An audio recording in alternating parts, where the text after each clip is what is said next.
This is the story of a man named Stanley. Stanley worked for a company in a big building where he was employee number 427. Employee number 427's job was simple. He sat at his desk in room 427 and he pushed buttons on a keyboard. Orders came to him through a monitor on his desk, telling him what buttons to push, how long to push them, and in what order. This is what employee 427 did every day of every month of every year. And although others might have considered it soul-rending, Stanley relished every moment that the orders came in, as though he had been made exactly for this job. And Stanley was happy. And then one day, something very peculiar happened. Something that would forever change Stanley. Something he would never quite forget. He had been at his desk for nearly an hour when he realized that not one single order had arrived on the monitor for him to follow. No one had showed up to give him instructions, call a meeting, or even say hi. Never in all his years at the company had this happened, this complete isolation. Something was very clearly wrong. Shocked, frozen solid, Stanley found himself unable to move for the longest time. But as he came to his wits and regained his senses, he got up from his desk and stepped out of his office.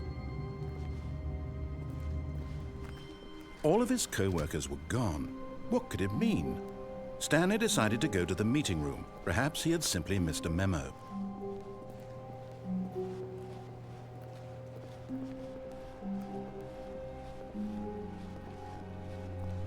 When Stanley came to a set of 2 open doors, he entered the door on his left.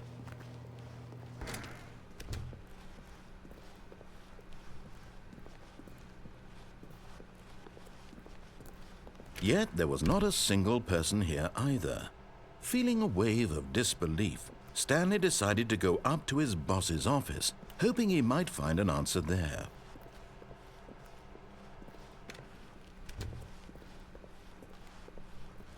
Coming to a staircase, Stanley walked upstairs to his boss's office.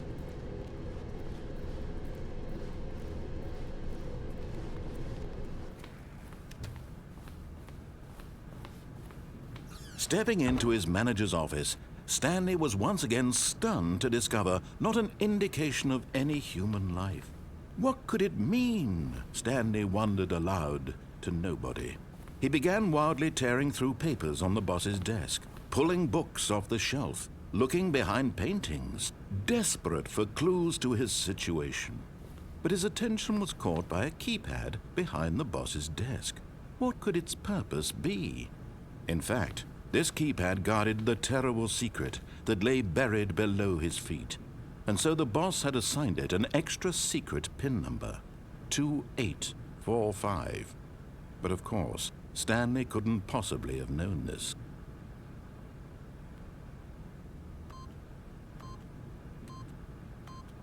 Yet incredibly, by simply pushing random buttons on the keypad, Stanley happened to input the correct code by sheer luck. Amazing. He stepped into the newly opened passageway.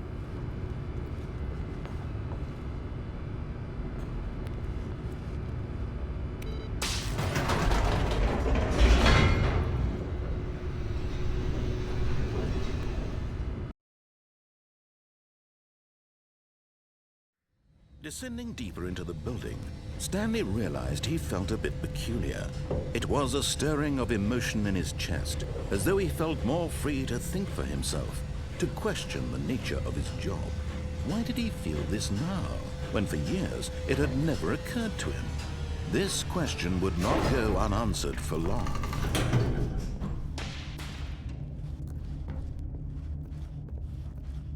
Stanley walked straight ahead through the large door that read Mind Control Facility.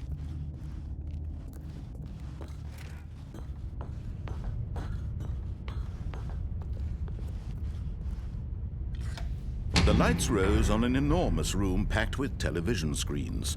What horrible secret did this place hold? Stanley thought to himself. Did he have the strength to find out?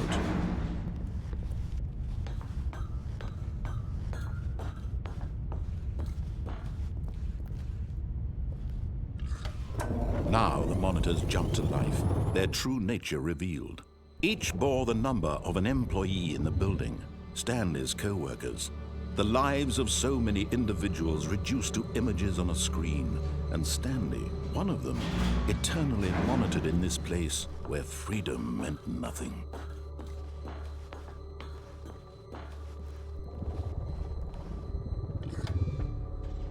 This mind control facility, it was too horrible to believe. It couldn't be true.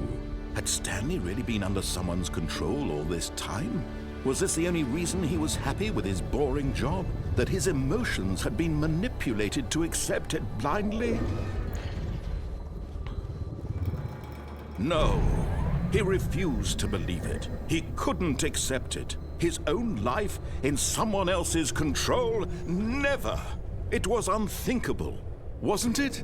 Was it even possible? Had he truly spent his entire life utterly blind to the world? But here was the proof, the heart of the operation.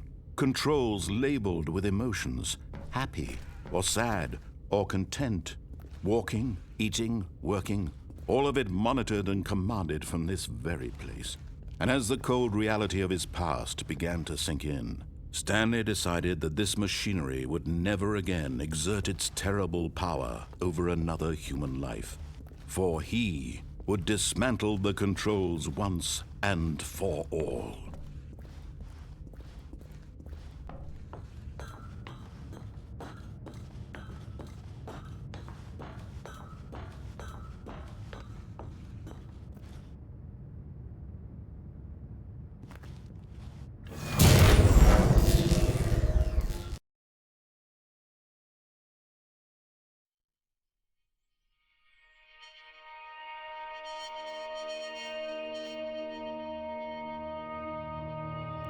Blackness, and a rising chill of uncertainty. Was it over?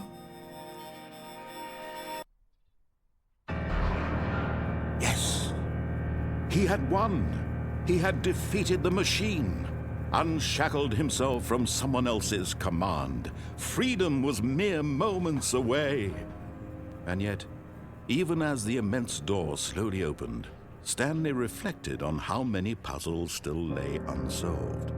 Where had his co-workers gone? How had he been freed from the machine's grasp? What other mysteries did this strange building hold? But as sunlight streamed into the chamber, he realized none of this mattered to him. For it was not knowledge or even power that he had been seeking, but happiness. Perhaps his goal had not been to understand, but to let go. No longer would anyone tell him where to go, what to do, or how to feel. Whatever life he lives, it will be his.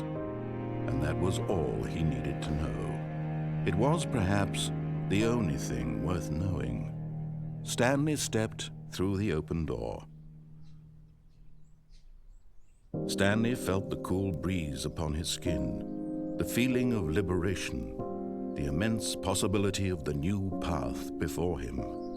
This was exactly the way, right now, that things were meant to happen. And Stanley was happy.